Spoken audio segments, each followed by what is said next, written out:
तो कह देना सीवर वाले महाराज ने मना करा, मैं अपना घर नहीं छोड़ सकती। कोई तुमसे कह दे कि तीर्थ में जाकर बैठ जाओ तो मना कर देना, हमारे बस की बात नहीं है तीर्थ में बैठना। कोई तुमसे कहे किसी नदी के तट पर जाकर बैठ जाओ, सन्यासी बन जाओ, संत बन जाओ, साधु बन जाओ, तपस्वी बन जाओ, साधक बन जाओ, उपासक बन जाओ, मना कर देना, हमारे बस का कुछ भी नहीं है। शिव महापुराण की कथा तो कहती है शंकर का एक तत्व अपने भीतर धारण करो। शिवजी अपनी अर्धांगिनी धर्मपत्नी के साथ रहते हैं, शिवजी अपने बच्चों के साथ रहते हैं। 33 कोटि देवताओं में केवल एक देवाधिदेव महादेव ऐसे हैं जो अपने पूरी विथ फैमिली पुजाते हैं।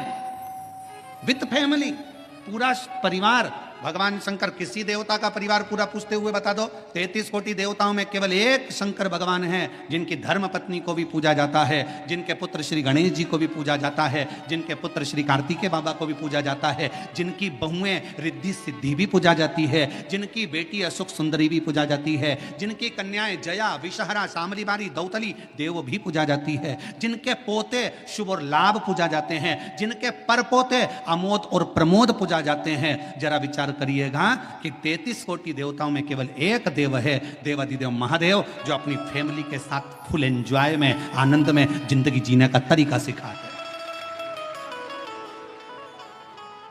केवल शिव। और आज का व्यक्ति बाहर एंजॉय करने का तरीका ढूंढता है। मैं दोस्तों के साथ जाऊंगा, वहां घूमने जाऊंगा, वहां ऐसा करने जाऊंगा, वहां मुझे खुशी मिलेगी। पत्नी को छोड़ दो घर में, पत्नी रह गई घर में, चलेगा दोस्तों के साथ एंजॉय करने के लिए, और मालूम पड़े कि वहां करा क्या, थोड़ा सा नशे का पान करा, कमरे में पड़े रहे और शुद्धि चली गई। दोस्तों ने विचार करा, पैसा लाया था खत्म हो गया, होटल वालों ने कहा चलो समाप्त हुआ पैसा, तुम भी बाहर निकलो, चलो यहाँ से, और निकाल दिया। अगर एंजॉय करना है, मेरे शिव जी कहते हैं अपनी अर्धांगिनी पार्वती के साथ शंकर भगवान विराजमान है, अपने बच्चों के साथ शिव जी विराजमान है, अपने परिवार के साथ शंकर भगवान विराजमान है। शिव जी कहना चाहते हैं कि अपनों के साथ में रहकर जो खुशी का आनंद है वो आनंद दुनिया में कहीं नहीं मिल सकता है। अपनों की श्रेष्ठता में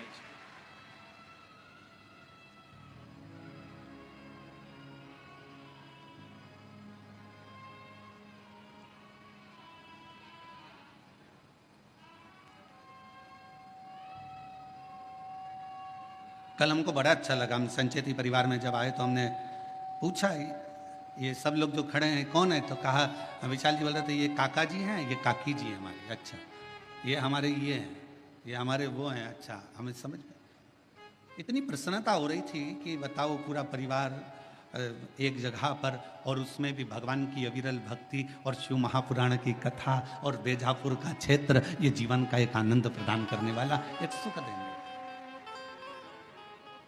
रखो।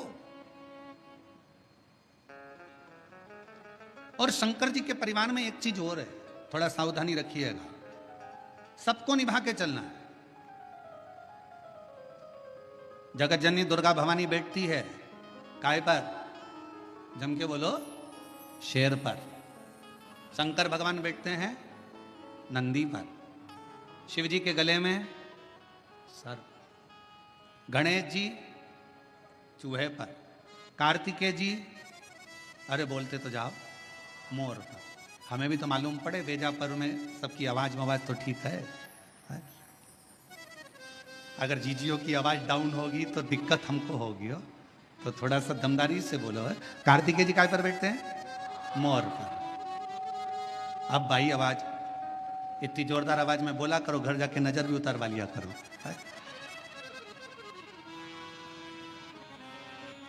सब बैठे हैं। शिव जी नंदी पर है, मां जगत जननी दुर्गा भवानी शेर पर है। शेर नंदी को नहीं छोड़े अगर समय मिल जाए तो, सर्प चूहे को नहीं छोड़े, मोर सर्प को नहीं छोड़े, सब दुश्मन। पर घर में एक बुजुर्ग, घर में एक बड़ा ऐसा होता है, उस बुजुर्ग के, उस बड़े के होने का सबसे बड़ा फल यह होता है कि शेर नंदी को नहीं, सर्प चूहे को नहीं, मोर सर्प को नहीं खा सकता, क्योंकि वहां बुजुर्ग का कंट्रोल, घर के बड़े का एक संयम इतना प्रबल होता है कि एक दूसरे को कोई नुकसान नहीं पहुंचा सकता। कोई नुकसान नहीं। हम नुकसान कब भोगते हैं? शिव महापुराण की कथा में बीड़ में एक बात कही थी, जब अपने घर के लोगों की बात, अपने माता पिता की बात, अपने घर के बुजुर्गों की बात जब आपको बुरी लगने लगे और बाहर के लोगों की बात आपको अच्छी लगने लगे, तो समझ लेना कि तुम्हारे विनाश का समय आ गया। ये निश्चित है। घर के लोगों की बात, माँ ने कुछ कहा तुम्हें बुरा लग गया, पिताजी ने कुछ कहा तुम्हें बुरा लग गया, काका जी कुछ बोले तुम्हें बुरा लग गया, ताऊ कुछ बोले तुम्हें बुरा लग गया। घर के लोगों की बात जब तुम्हें बुरी लगने लगे और बाहर के दोस्त बोल रहे हैं, सहेली बोल रही है, बेस्ट फ्रेंड बोल रही है, तो तुम्हें अच्छा लग रहा है, समझ लेना कि तुम्हारा विनाश का समय निश्चित आ गया है। शिव पुराण कहती है कि जब जब मेरे भोलेनाथ, जब जब मेरे शंकर, जब जब मेरे करुणा सागर, जब जब मेरे शिव, जब जब मेरे भगवान भोलेनाथ अपने बच्चों को भटकता हुआ देखते थे, तब तब मेरे शिव कुछ ना कुछ कहने के लिए आतुर हो जाते थे। शिव की आतुरता रहती, शंकर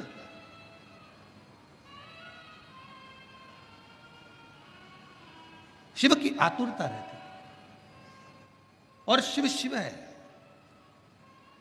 जब घर के बुजुर्ग, घर के बड़े, और कितना सुंदर संवाद आया है, देखिए शिव महापुराण में देवराज नाम के ब्राह्मण का संवाद आया। देवराज नाम के ब्राह्मण का जो चरित्र वर्णन किया गया, उस संवाद में कहा गया, शिव जी की कथा चल रही है। देवराज ब्राह्मण के घर में जन्म लेने वाला एक बालक है।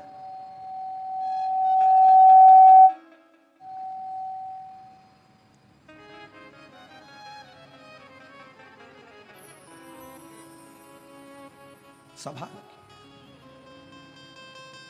और शंकर जी की कथा चल रही है, और ब्राह्मण के घर में जन्म लेने वाला वो देवराज, जिसने कभी जीवन में कभी भगवान का भजन नहीं किया, जिसने कभी जीवन में स्मरण नहीं किया, मंत्र जाप नहीं किया, नाम जाप नहीं किया, नाम स्मरण नहीं किया, वो देवराज जो कभी भगवान की भक्ति से जुड़ा ही नहीं, कभी भगवान के भजन से जुड़ा ही नहीं, वो देवराज चोरी का धन लेकर शिवालय में पहुंच गया। ब्राह्मण जी कथा सुना रहे थे शिव पुराण की, कोई नहीं था, कोई नहीं, मंदिर सुना।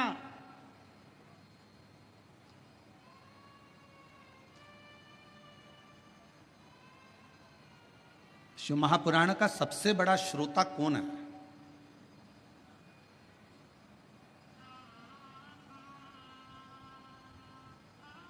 उत्तर दो जल्दी से, बीजापुर की जी जी जाऊं। शिव महापुराण का सबसे बड़ा श्रोता कौन है?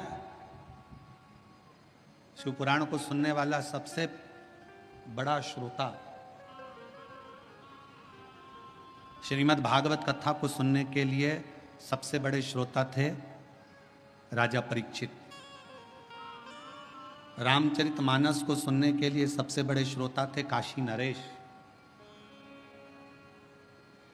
पर शिव महापुराण का सबसे बड़ा श्रोता कोई मानव नहीं, कोई मनुष्य नहीं। शिव महापुराण का सबसे बड़ा श्रोता स्वयं देव अधिदेव महादेव शंकर और पार्वती है। शिव श्रेष्ठ श्रोता बनकर बैठे हैं, श्रेष्ठ श्रोता बनकर।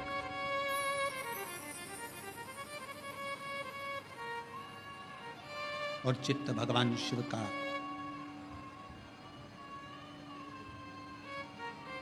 जिस स्थान पर देवराज नाम का ब्राह्मण शिवालय के अंदर पहुंचा है, उस शिवालय में भी कोई श्रोता कथा सुनने वाला नहीं है।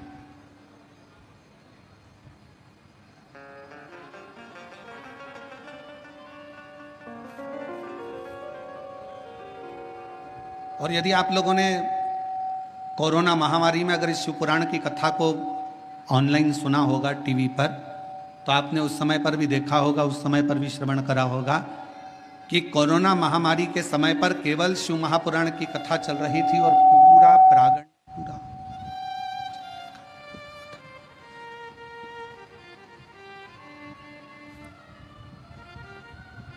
शिव महापुराण की कथा चल रही थी और पूरा क्षेत्र, पूरा हॉल खाली रहता था। कौन सुन रहा? देवराज नाम का ब्राह्मण भगवान शंकर के मंदिर में चोरी का धन लेकर पहुंचा। शरीर में ताप हो रहा है, शरीर में कष्ट हो रहा है, तपन हो रही है, बुखार आ रहा है, शरीर तप रहा है। ये शिव महापुराण का महत्तम कर रहा है और चोरी का धन उसके पास में। और उस चोरी के धन में सबसे मूल था रानी के गले का हार, जिसको मंगवाने वाला कोई दूसरा नहीं था।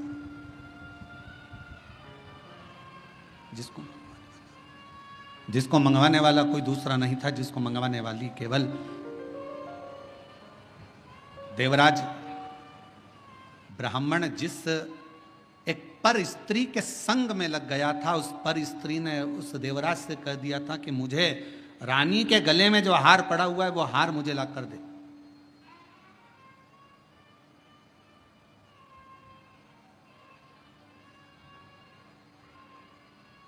और देवराज उस स्त्री के कहने पर चोरी करने चले गया, धन हार चुरा कर लेकर आ गया, शिव जी के मंदिर में पहुंच गया। शंकर जी के चोरी का धन उसके पास में रखा हुआ था, चोरी का धन उसके पास में रखा हुआ था। कथा कोई नहीं मंदिर के अंदर, केवल शंकर का शिवलिंग, नंदी और देवराज। कथा करने वाला कथा कर,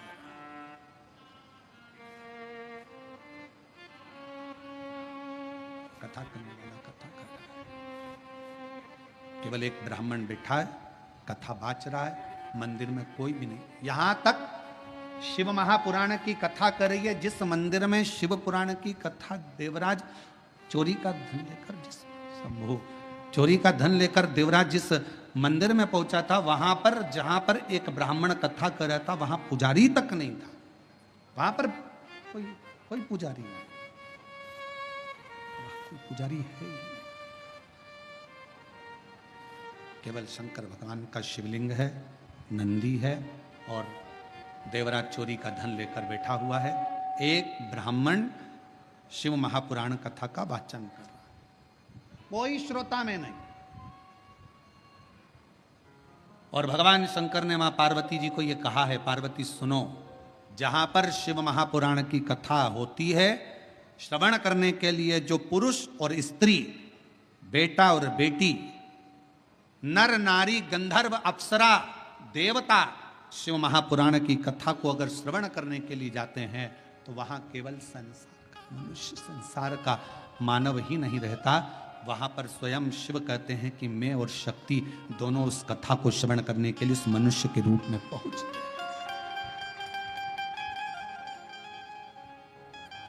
कथा को श्रवण करने के लिए मनुष्य के रूप में पहुंच जाते हैं, मनुष्य के रूप, मानव।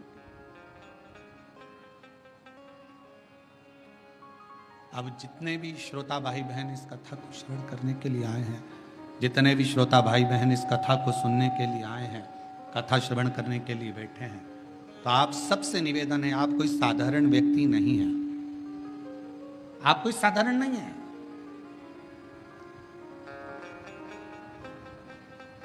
आप मेरे शिव का एक अंश स्वरूप हो, शिव का एक प्रतिबिंब स्वरूप हो। और शिवोहम शिव महापुराण की कथा जो इससे पहले निकुंभ छत्तीसगढ़ में करी, उसमें बताया था शिवोहम का मतलब ही यही है कि शिव आपके अंदर है। केवल आपका भजन, आपका कीर्तन, आपका मंत्र जाप, आपका स्मरण, आपका नाम जाप शंकर को भीतर से प्रकट कर ले, भीतर से प्रकट कर। और महाराज हर पल हर घड़ी शिव तुम्हारे साथ, हर पल। तेरे सिर पर भोलेनाथ फिकर फिर क्या करना, तेरे सिर पर भोलेनाथ फिकर फिर क्या करना, क्या करना फिर क्या करना, क्या करना फिर क्या करना, तेरे सिर पर भोलेनाथ फिकर फिर क्या करना, तेरे सिर पर भोलेनाथ फिकर फिर क्या करना, सिर पर भोलेनाथ फिकर फिर क्या करना, तेरे सिर पर भोलेनाथ करना फिर क्या करना, क्या करना फिर क्या करना, क्या करना फिर क्या करना, क्या करना फिर क्या करना। तेरे सिर पर भोलेनाथ कर फिर क्या करना, तेरे सिर पर भोलेनाथ कर फिर क्या करना, तेरे सिर पर भोलेनाथ कर फिर क्या करना। दोनों हाथों से ताली से बजते हुए पर भोलेनाथ कर फिर क्या करना।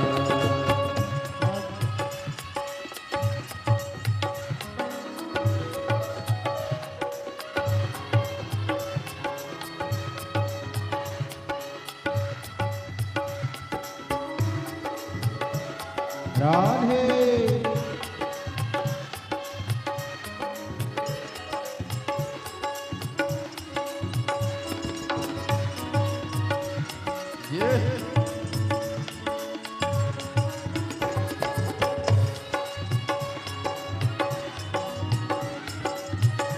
राधे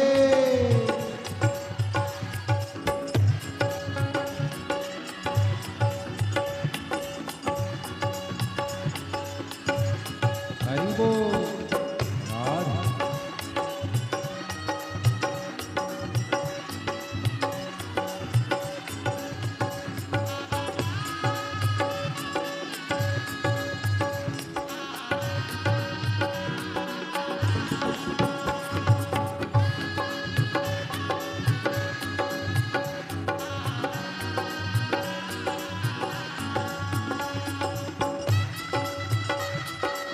राधे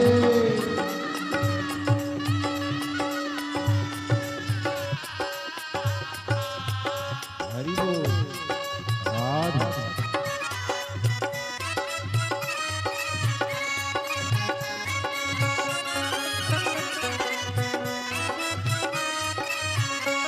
ओ तो भोले बाबा गौरा मैया, तो भोले बाबा गौरा मैया, ओ तो भोले बाबा गौरा मैया, तो भोले बाबा गौरा मैया। फिर क्यों परेशान हो भैया, फिर क्यों परेशान हो भैया, फिर क्यों परेशान हो भैया, फिर क्यों परेशान हो भैया। तेरे मिटेंगे तेरे कटेंगे कष्ट तमाम, फिर क्या करना, तेरे कटेंगे कष्ट तमाम, फिर क्या करना। वो क्या करना क्या करना, फिकर फिर क्या करना। वो क्या करना क्या करना, फिकर फिर क्या करना। तेरे सिर पर भोलेनाथ फिकर फिर क्या करना, तेरे सिर पर भोलेनाथ फिकर फिर क्या करना।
शिव कथा सत्संगी कथा शिव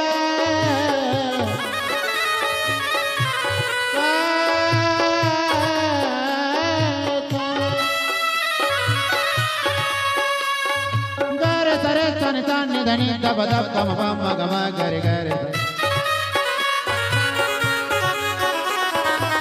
भगवान चाचा भगवान चाचा जो जन शिव कथा सत्संग जो जन शिव कथा सत्संग जिनके सहायक श्री बजरंगी जिनके सहायक श्री बजरंगी जिनके सहायक श्री बजरंगी जिनके सहायक श्री बजरंगी अतुलित बल के राम कर फिर क्या करना अतुलित बल के राम कर फिर क्या करना वो क्या करना क्या करना कर फिर क्या करना वो क्या करना क्या करना कर फिर क्या करना फिर पर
हर भोले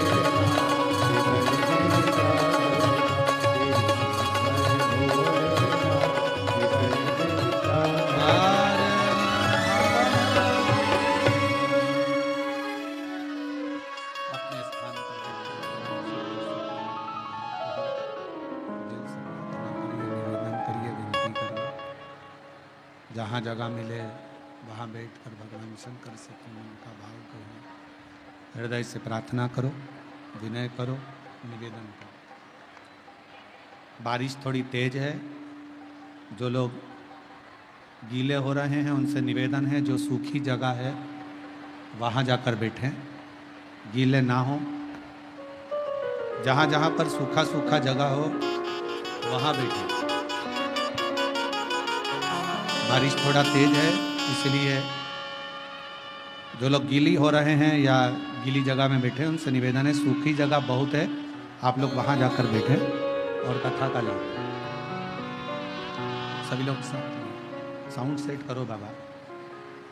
सभी लोग साथ में भगवान शिव से मन से भाव से प्रार्थना करिए, विनय करिए, निवेदन करिए। साथ में प्रार्थना करेंगे, जिनको आता है वो साथ में बोलेंगे और विनय करेंगे।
शिव महापुराण की कथा वर्णन किया। शिवालय में कोई नहीं, केवल एक शिवलिंग है, नंदी है और कथा वाचने वाला एक ब्राह्मण चोरी कर कर धन लाया हुआ वो देव।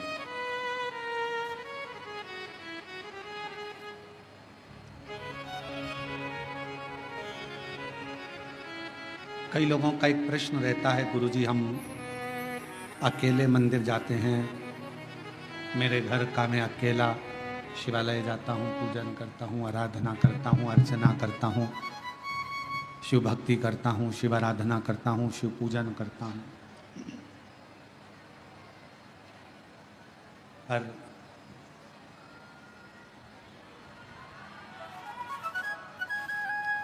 शिव महापुराण की कथा कहती है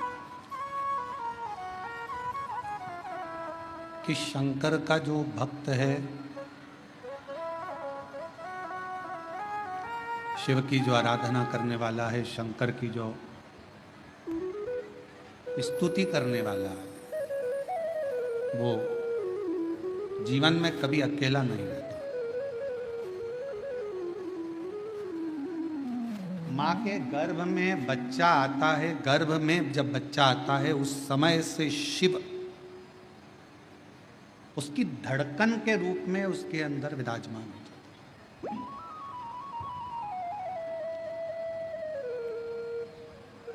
इसलिए वीर शिवलिंगायत संप्रदाय में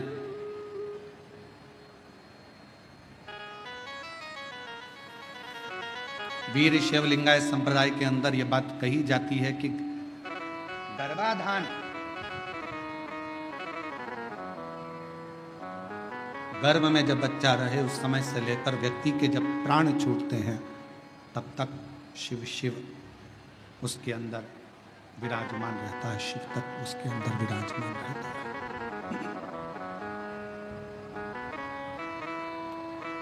शिव उसके अंदर विराजमान।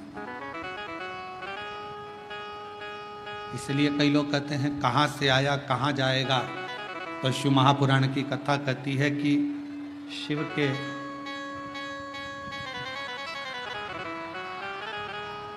शिव महापुराण की कथा कहती है कि शिव के द्वार से आया और शिव के ही द्वार गया। पर कब? जब हमारा भरोसा श्रेष्ठ हो, जब हमारा विश्वास श्रेष्ठ हो।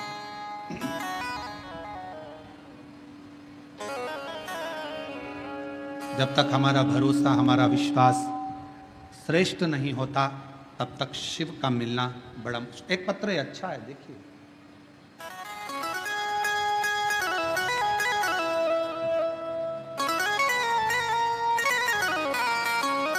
मैं सारिका टेकरने, मुकाम पोस्ट तहसील गंगापुर, जिला छत्रपति संभाजी नगर, महाराष्ट्र की रहने वाली। कहीं बैठी हों तो हाथ हिला सकती हैं। अगर कहीं बैठी हों तो हाथ हिला सकती हैं। सारिका टेकरने, मुकाम पोस्ट तहसील गंगापुर, जिला छत्रपति संभाजी नगर, महाराष्ट्र की रहने वाली। अगर कहीं बैठी हों तो हाथ हिला सकती हैं। और अगर आई हों और बच्चा आया है साथ में क्या? अगर बच्चा आया हो तो उसको भी ला सकती हैं। आया है, ले आओ उसको भी। पत्र को एलईडी पर, आस्था चैनल पर, एलईडी पर चल रहा है पत्र, एलईडी और आस्था चैनल पर चालू है। आप पत्र को साथ में पढ़ सकते हो। मैं सारिका टेकरने, मुकाम पोस्ट तहसील गंगापुर, जिला छत्रपति संभाजी नगर, महाराष्ट्र की रहने वाली हूँ। मेरा मोबाइल नंबर यह है। एक लोटे जल और शिव भक्ति का वर्णन करूं। मेरा बेटा स्वराज 8 साल का है। 2 साल था तब उसके मुंह में तालू में छेद हो गया था। उसका ऑपरेशन हो गया। ऑपरेशन के बाद से उसको चलने में दिक्कत आने लगी। 1.5 महीने बाद वो कोमा में चले गया। कोमा में जाने के बाद उसको दिखना बंद हो गया। और ऐसा करते करते करते करते सालों हो गए जिसमें उसकी आंखों की रोशनी भी नहीं थी और कोमा में भी था। तब किसी ने कहा कि लॉकडाउन में कथा आ रही है टीवी पर। हमने उसको पहली बार सुनना प्रारंभ करा और 1 लोटा जल शिव जी को चढ़ाना प्रारंभ करा। जल चढ़ाकर स्वराज को पिला देते और उसके शरीर पर लगा देते। उसको दिखता नहीं, कोमा में सुध नहीं। तब किसी ने कहा कि एक बार सीहोर चलते हैं, वहां से रुद्राक्ष लाते हैं। हम लोग सीहोर गए, वहां से रुद्राक्ष लाए। रुद्राक्ष को तांबे के कलश में गलाते और उसका जल पिलाना प्रारंभ करा। आज मैं बाबा को धन्यवाद देने के लिए आई हूँ कि मेरा 8 साल का बेटा अब उसको दिखाई भी देने लगा और चलना भी आता है। अब वो हर रोज हमारे साथ अमृतसर भगवान के शंकर के मंदिर जाने लगा और शिव जी को जल चढ़ाने लगा। मैं बाबा को यहाँ प्रणाम करने के लिए आई हूँ। एक लाइन अच्छी लिखी है, आप और हम उस लाइन को गुनगुनाते हैं कि लुटा दिया भंडार का शिवाले कर दिया माला आशीवाले जो जैसी भावना लाया वो वैसा ही फल पाया, नहीं खाली उसे लौटाया वो मन ही मन एक पत्र और अच्छा है। मेरा नाम छाया सचिन रोहम है। मैं बेजापुर की रहने वाली हूँ। कहीं बैठी हों तो हाथ हिला सकती हैं। मेरा नाम छाया सचिन रोहम, मैं बेजापुर की रहने वाली हूँ। आए हैं बच्चा आया साथ, हाँ ले आइए। मेरा पुत्र जिसका नाम साईं है 6 साल तक बोल नहीं सकता था। हम लोग दिखाए, डॉक्टरों का इलाज कराए, पर इसकी आवाज नहीं थी। तब किसी ने कहा कि शिव पुराण की कथा आती है उसको सुनो। बच्चे को भी सुनवाया, कथा भी सुनना प्रारंभ करी। सीहोर गए, वहां से रुद्राक्ष मिला। हर दिन उस रुद्राक्ष का पानी बेटे को पिलाना प्रारंभ करा। आज मैं बाबा को प्रणाम करने के लिए आई हूं कि मेरा बेटा 8 साल का हो गया, अब बोलना प्रारंभ करा। मैं बाबा को धन्यवाद देने के लिए आई हूं, बाबा को प्रणाम करने के लिए। बच्चे को लेकर आ सकते हैं। एक पत्र और बड़ा सुंदर आया है। दीपक, जरा पढ़ के बताओ क्या लिखा है। दीपक एचलावर,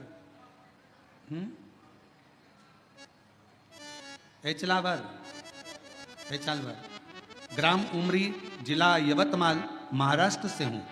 कहीं बैठे हों तो हाथ हिला सकते हैं, आप ही हैं। आ जाइए, जल लेकर, बेलपत्र लेकर जाइए। कुछ समय पहले सालों से एक बीमारी हो गई जिसमें मेरे शरीर पूरा सफ़ेद होने लगा। जगह जगह पर सफ़ेद सफ़ेद दाग हो गए और मेरा पूरा शरीर सफ़ेद हो गया। हम लोग बड़े परेशान हुए, डॉक्टरों की इलाज करवाया, तब भी वो सफ़ेद चर्म रोग ठीक नहीं हुआ। आखिरी में दुख होने लगा। तब मैं सीहोर गया, वहाँ से रुद्राक्ष लाया। आपके बताए अनुसार विधि पूर्वक रुद्राक्ष को जल में गलाता और पूरे शरीर में लगा लेता। बाबा का गाय के दूध वाला प्रयोग करा, शिवजी को बेलपत्र चढ़ाई और ऑनलाइन शिव महापुराण की कथा को श्रवण करा। आज मेरा शरीर सफ़ेद रोग से मुक्त हो गया, पूरा की पूरा शरीर मेरा अच्छा हो गया। मैं बाबा को यहाँ प्रणाम करने के लिए आया हूँ, बाबा को नमन करने के लिए आया। और तेरी कृपा का क्या है भरोसा, अब किस पर भरोसा, जरा सी हम पर कर दो, ओ जरा सी हम पर कर दो। तेरी कृपा का क्या है भरोसा, अब किस पर भरोसा, जरा सी हम पर कर दो, ओ जरा सी हम पर कर दो। जिस पर भी होगी तेरी करुणा कृपा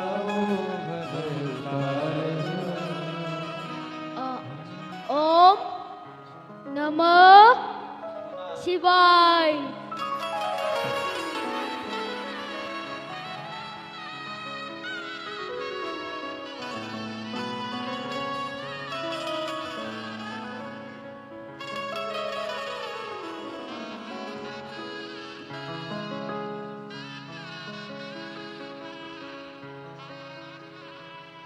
इतने सालों के बाद उसकी वाणी आई। एक बार जोरदार ताली बजाकर साधु का शिव कृपा, एक विश्वास, एक भरोसा, एक दृढ़ता।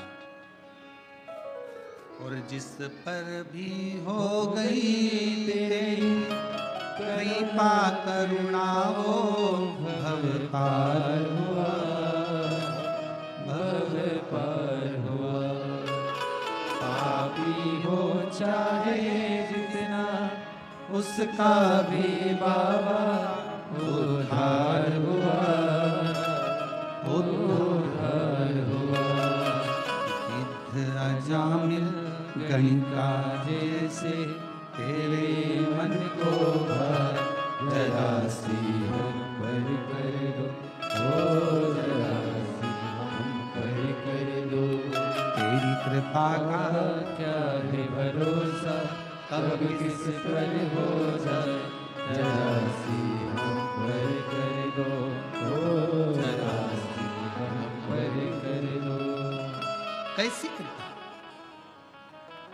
शिव को करुणा करना थी, इसलिए देवराज ब्राह्मण को चोरी का सामान लेकर भी शिवालय तक बुला लिया।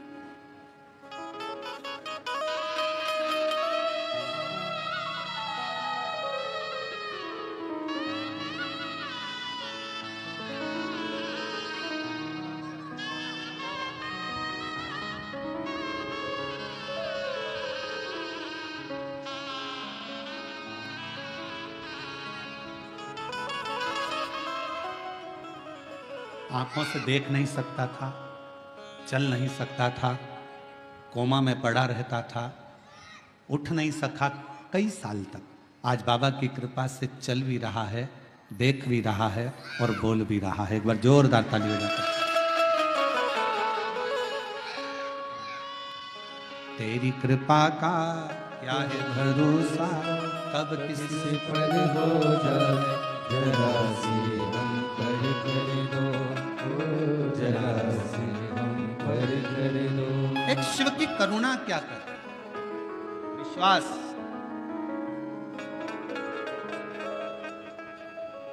कई लोग कहते हैं गुरुजी शिव महापुराण की कथा है, हम कहते हैं जैसे नेत्र शिविर लगता है, आंखों का इलाज करवा लो। बस याद रखना, उस नेत्र शिविर में आंखों का इलाज होगा, चश्मा लगेगा, लेंस लगेगा, और शिव महापुराण के इस नेत्र शिविर में इस हृदय पर शंकर का ऐसा लेंस लग जाता है जिससे जिंदगी में दुख धीरे धीरे समाप्त होता चला, धीरे धीरे तकलीफ कष्ट दुख समाप्ति की ओर चला जाता है, धीरे धीरे दुख समाप्ति की ओर चला जाता है। शिव को एकांत में शंकर भगवान बैठे हैं, शिव जी बैठे हैं। देवराज आया, चोरी का धन लाकर बाजू में रखा। शिव पुराण की कथा चल रही थी। कथा 2 क्षण की देवराज ने सुनी, मात्र 2 क्षण।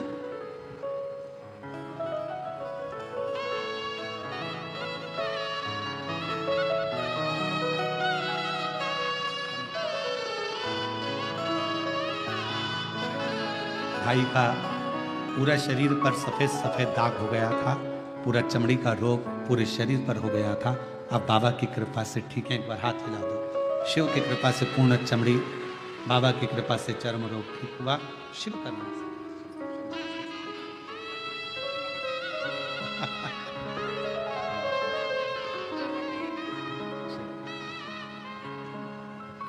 शिव कृपा। कथा में मन नहीं लगा देवराज का, चित्त नहीं लगा, सुन नहीं पाया, मन नहीं लगा पाया, क्योंकि शरीर में ताप था, शरीर में बीमारी थी। जब कथा में मन नहीं लगा, देवराज का चित्त नहीं लगा, हृदय नहीं लगा, कथा को छोड़कर देवराज नामक का ब्राह्मण अपना चोरी का धन लेकर बाहर निकल, मंदिर से बाहर।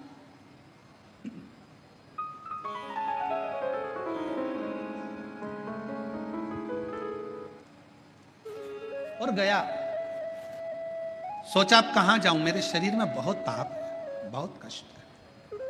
और फिर निवेदन है आप सबसे, शिव महापुराण कथा के माध्यम से, भगवान शंकर की कथा के माध्यम से फिर निवेदन।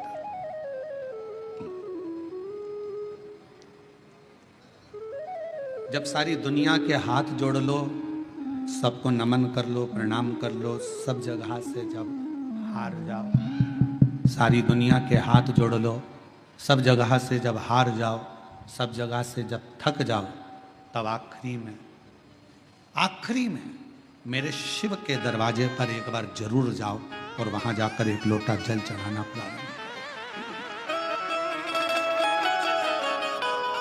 सब जगह से हारने के बाद अंत में शिवालय तक, शंकर तक जरूर पहुंचो। शिव कथा। हम तो कई बार कथा में कहे कि जैसे बच्चा गुल्लक को भरता है और गुल्लक भरने के बाद बच्चा गुल्लक तोड़ता है तो कोई गिफ्ट खरीद कर लेकर आता है, उसी तरह अपने दादा, परदादा, पिता, माता, घर के बच्चों की भाग्य की गुल्लक जब फूटती है तब समझना कि जिंदगी में एक बार शिव महापुराण की कथा अपने परिवार के द्वारा होगा। अपने पूर्वजों ने जो पुण्य कवरित करा होता है गुल्लक में, दादा परदादा ने, अपने सास ससुर ने, अपने माता पिता ने, अपने पूर्वजों ने जो पुण्य की गुल्लक भरी होती है, वो गुल्लक जब फूटती है तब जाकर अपने परिवार में, अपने गांव में, अपने नगर में, अपने शहर में एक शिव महापुराण की कथा श्रवण करने का सौभाग्य प्राप्त हो पाता है। तब एक कथा सुनने का सौभाग्य प्राप्त हो पाता है, तब शिव कथा श्रवण करने का सौभाग्य मिल पाता है। जब उसकी पुण्य की गुल्लक भराए तो समझो कि भगवान की करुणा, भगवान की उदारता, भगवान की कृपा अब करे तो क्या? देवराज चोरी का धन लेकर बेलपत्र के वृक्ष के नीचे बैठ गए।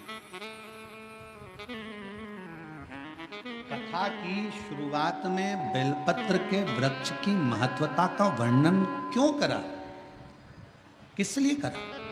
हम कल्प वृक्ष नहीं देख सकते, हम कल्प वृक्ष की करना, उसकी विचार भी नहीं कर सकते।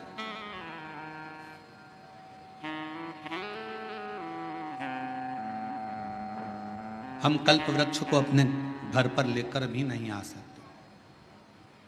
पर शिव पुराण की कथा कहती है, भगवान शंकर का चरित्र कहता, शिव तत्व कहता कि यदि एक बेलपत्र का वृक्ष हम अपने घर में लगा लेते हैं, बगीचे में लगा लेते हैं, या किसी भी स्थान पर यदि हमने जिंदगी में एक बेलपत्र का वृक्ष लगा लिया तो ये मानकर चलना कि तुमने कल्प वृक्ष की कामना कर कर उस वृक्ष को लगाया, अपने जीवन में कुछ अच्छा फल प्राप्त कर,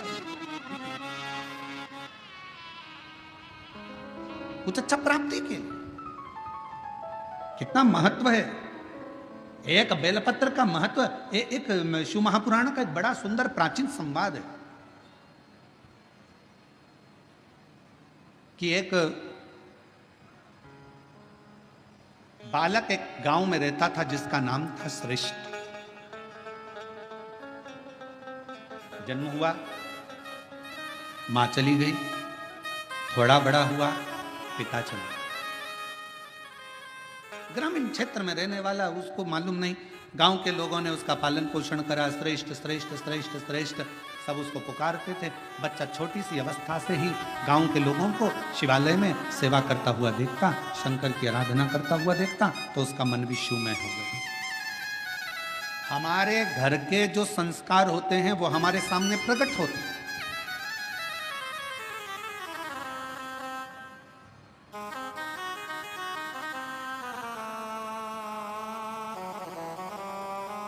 कल जब हम संचेती जी के यहाँ आए तो हमने उनको सबसे पहला शब्द उनके घर में उनके माता पिता को यही कहा कि आपके पुत्र विशाल और बहुरानी, घर के बच्चों को आपने जो संस्कार दिया, ये संस्कार आज सामने देखने को मिलता है। कम से कम इतनी बड़ी शिव महापुराण की कथा अपने माता पिता और अपने पूर्वजों का आनंद के लिए कराई तो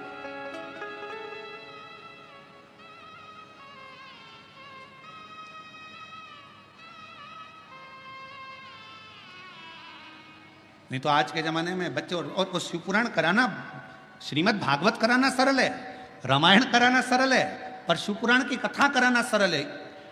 चारों तरफ से इतना इतना प्रेशर रहता है, हर तरह का। पानी गिर रहा है, कीचड़ हो गया, कहाँ बैठेंगे, क्या होगा, गाड़ी कहाँ से निकलेगी, पार्किंग कहाँ करी जाएगी, भोजन व्यवस्था कैसे करी जाएगी, कैसे करा जाए, महाराज कहाँ रुके, क्या खिलाए, क्या पिलाए, क्या करे, इतने भक्त आएंगे, ये आएंगे, वो आएंगे, दुनिया भर के फोन भी आएंगे, हमें आगे बैठना है, हमें यहाँ बैठना है, हमें वहाँ बैठना है, पूरी चिंता चिंता चिंता चिंता चिंता। आप विशाल जी से पूछना, वो तो विशाल जी का हाथ शंकर जी ने पकड़ रखा है, इसलिए उनकी चिंता थोड़ी भोलेनाथ ले रखे हैं। पर उनसे पूछिएगा जरा कि महाराज कथा करवाना कितना कितना कठिन, जरा पूछिएगा, बहुत कठिन। जब तक कथा शिव पुराण की चालू ना हो तब तक थोड़ा थोड़ा थोड़ा थोड़ा थोड़ा थोड़ा, और जैसे ही शिव पुराण के पहले दिन की कथा हो जाए तो सबसे ज्यादा फ्री तो यजमान हो जाता है कि लगे महाराज कथा चालू हो गई, अब क्या सोचो, अब तो शंकर जी जाने, भोलेनाथ जाने, शिव जी जाने।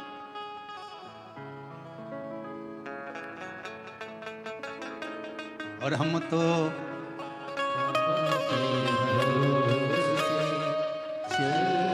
दीनानाथ, तुम लोग चुप रहो जरा, इनका भी तो सुने, बेजापुर वालों के आवाज कैसी है हमको भी तो सुनने मिला है। तुम बोलो तुम बोलो। हम तो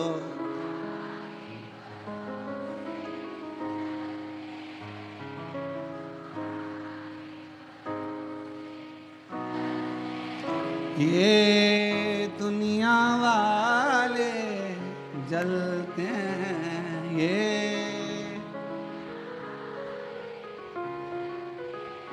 भोले बाबा के भरोसे,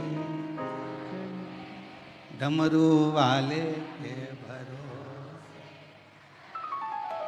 हम उसके आश्रित श्रेष्ठ छोटा सा बालक। नगर के लोगों ने देखा, गांव के लोगों ने उसको सिखाया, मंदिर जाना, शिवालय, आराधना, अर्चना, भगवत भजन, नाम स्मरण, कीर्तन, मंत्र जाप, चल धीरे धीरे बड़ा हो गया। उसने अपनी जिंदगी का एक नियम बड़ा प्रबल लिया और अपने जीवन का वो सबसे प्रबल नियम श्रेष्ठ ने लिया, प्रतिदिन शंकर जी के मंदिर में एक बेलपत्र समर्पित करो। एक बेलपत्र शिवलिंग पर चढ़ाना।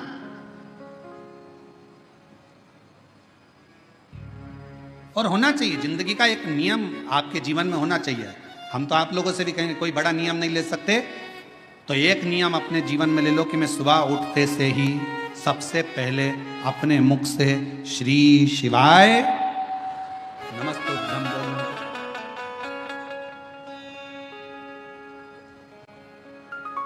एक नियम धारण करो, कोई सा भी नियम ले लो। हो सकता है बेलपत्र का आप नियम लो और गर्मी का समय हो और बेलपत्र नहीं मिले चढ़ाने के लिए, तो हो सकता है कि नियम में कुछ गड़बड़ हो जाए। हो सकता है मंदिर जाने का नियम लो और कभी कभी घर में कार्य ज्यादा हो जाए, नहीं जा पा, पर जो अपन से संभल जाए वो नियम अपनी जिंदगी में एक लेना चाहिए। एक नियम अपनी जिंदगी में लो कि मैं ये नियम ले रही हूं कि मैं अपने जीवन में प्रतिदिन अगर सुबह ना ले पाई तो दिन में ना ले पाई तो शाम को ना ले पाई तो रात में एक बार मुख से श्री शिवाय नमस्तुभ्यं जरूर कहो। मैं पंचाक्षर मंत्र नमः शिवाय जरूर बोलूं, मैं षडाक्षर ओम नमः शिवाय का जाप जरूर।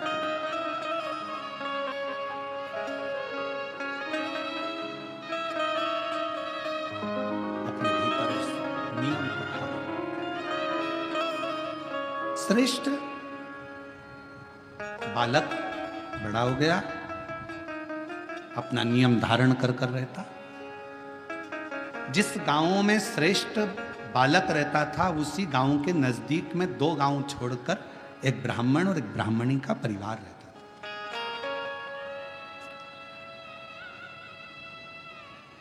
महाराज वो दोनों भगवान के बड़े उपासक थे, पर दोनों के घर में औलाद नहीं थी, संतान का सुख नहीं था।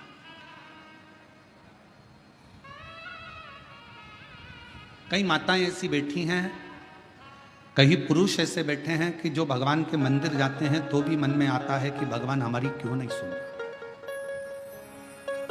क्या सारा दुख हमारी ही किस्मत में लिख दिया? क्या सारी तकलीफ हमको ही लिख दी? नहीं।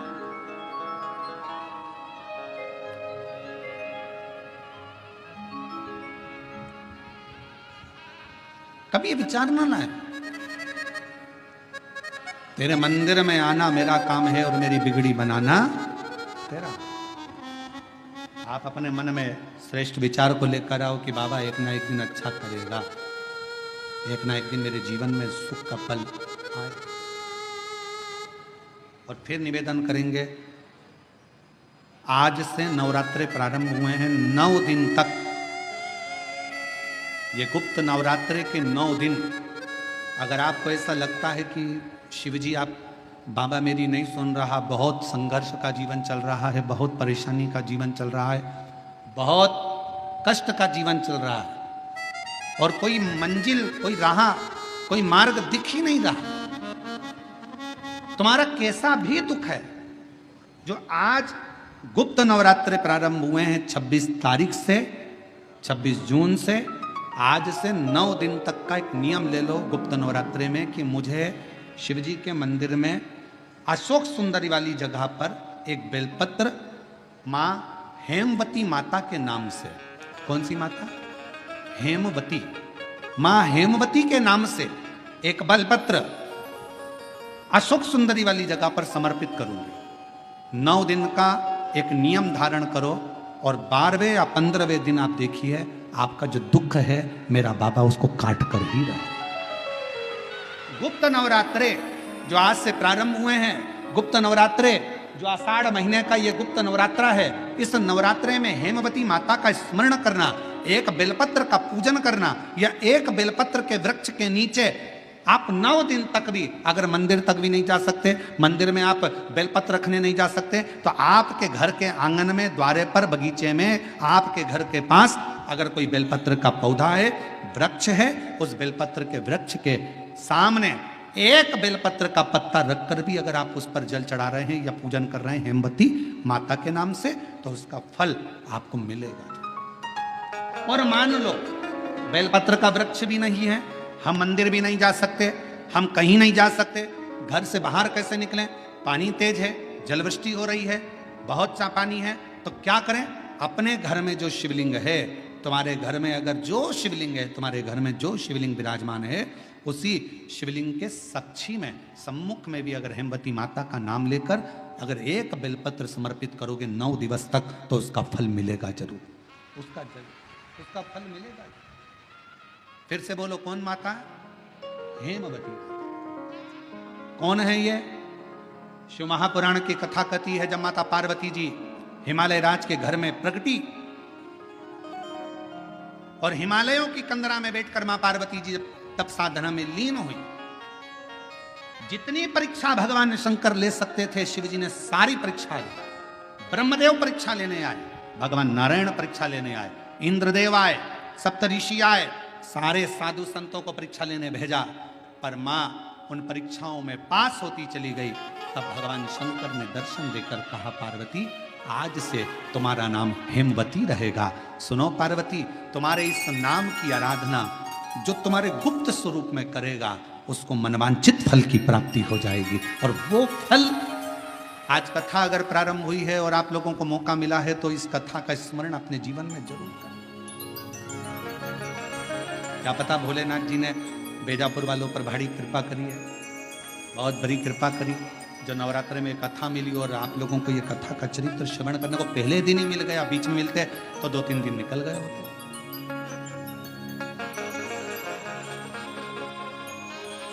शिव